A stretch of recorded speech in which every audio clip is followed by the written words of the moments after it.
Hi, I'm Roger Travis. Welcome back to another lecture for Classics and Ancient Mediterranean Studies 1103. Let's continue on with Amphiaraus for the trivia. In historical ancient Greece, who claims to have Amphiaraus, or at least his disembodied voice? Enjoy the lecture. So I'm continuing to set up the very end of the Metamorphoses with its version of Julius Caesar's apotheosis and the lead up into Ovid's own time, in which Augustus is the absolute boss of everything. And so I'm going to continue talking about the violence of Rome as we saw demonstrated in the clip from Gladiator, and how that relates to Roman culture in general, and in particular to the way that Augustus is treating Roman culture. So here's another data point about the gladiators. This very strange thing starts to happen around the time that Augustus comes to power. The gladiators have previously been a bunch of slaves who are mostly from foreign parts and are, because they're slaves, brought to Rome and forced to do these horrible things in the arena. At the time when Augustus is coming to power, a new thing is happening in the gladiatorial culture, which is that free-born Romans are giving up their freedom and taking the gladiatorial oath, which makes them slaves, and becoming gladiators. Why would anyone who didn't have to go into gladiatorial combat and die that way, or kill that way and then eventually maybe die that way? Well, part of the key is in what the Proximo character says in the clip we saw. When you're a gladiator, you have some control over how you are going to live and especially how you are going to die. Why is that important? Well, that's important because of a central concept in Roman culture, patria potestas. Patria potestas just means the power of the father. And it's a central concept not only in Roman culture, but specifically in Roman law. And what it says is that the oldest member of the household, and by household we're talking about sometimes very large extended families, who is known as the pater familias, that is the father of the family, that pater familias has the authority and power to punish anyone in his household with death just because he says so.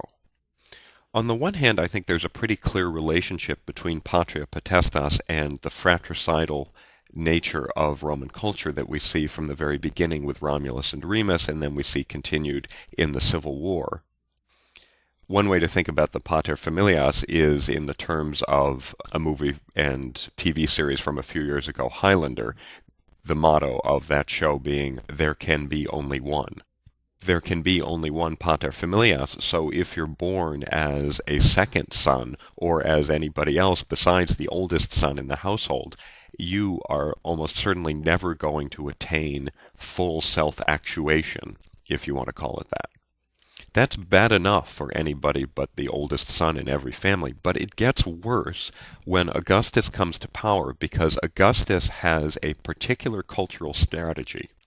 And within the bounds of this particular cultural strategy fall that moral legislation I've been talking about throughout our Ovid discussions. What Augustus does is to craft a specific set of laws and of cultural moves, including various buildings that he built, which make him into the pater familias of the entire Roman state.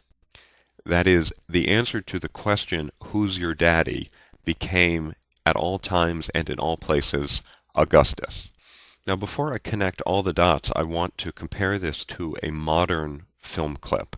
This is from what I believe is finally receiving its due as a classic movie, Fight Club.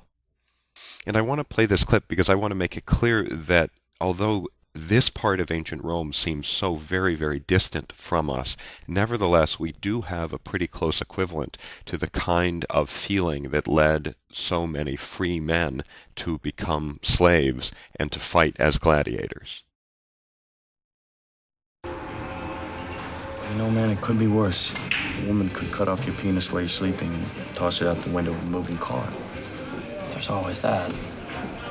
I don't know, it's just when you buy furniture, you tell yourself that That's it. That's the last sofa I'm gonna need. Whatever else happens, I've got that sofa problem handled.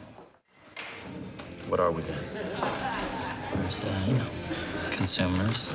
Right. We are consumers. We are byproducts of a lifestyle obsession.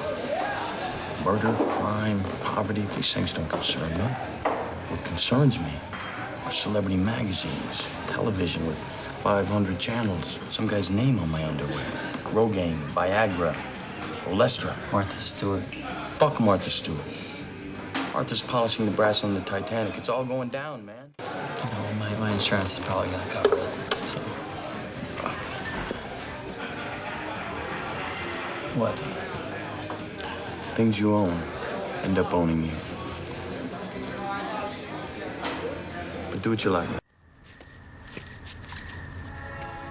I want you to do me a favor. Yeah, sure.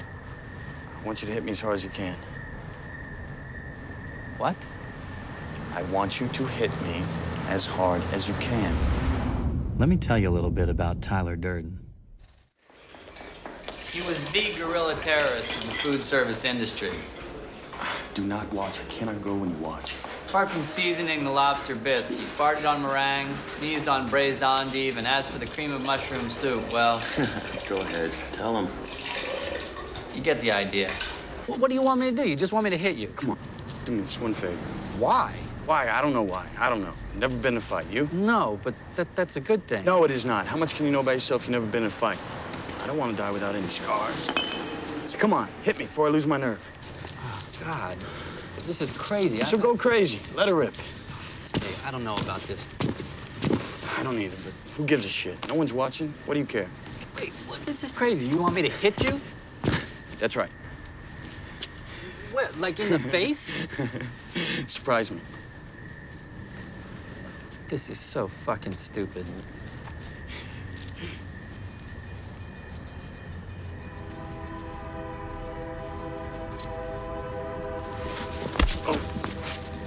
Motherfucker! You hit me in the ear! Well, Jesus, I'm sorry. Ow! Christ!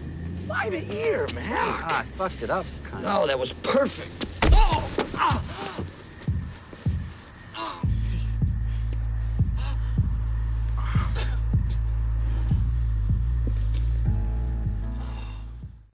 Two really cool things here. The first is that line that Brad Pitt gets off, the things you own end up owning you. And the second is what happens in the sound design at the moment when the first punch is thrown.